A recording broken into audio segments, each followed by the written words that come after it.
आज आपण बघणार आहोत इलॉन मस्क पासून शिकायच्या 3 इन्व्हेस्टमेंट सवयी।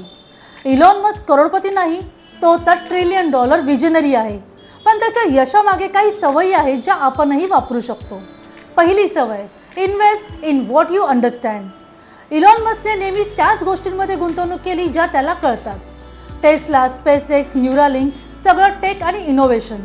यातून काय शिकायला मिळतं तर ट्रेंडवर नाही, समज असलेल्या गोष्टींवर गुंतवा। दुसरी सवय, थिंक लॉंग टर्म।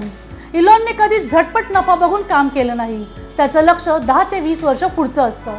यातून काय शिकायला मिळतं तर मार्केटमध्ये पेशन्स ही सर्वात मोठी सुपर पॉवर आहे। तिसरी सवय, रिइन्व्हेस्ट युअर प्रॉफिट्स।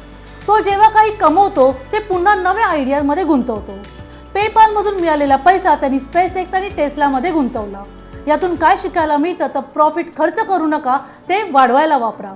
तर या 3 मस्क सवयी लक्षात ठेवा, समजून गुंतवा, धीर ठेवा आणि नफा पुन्हा गुंतवा।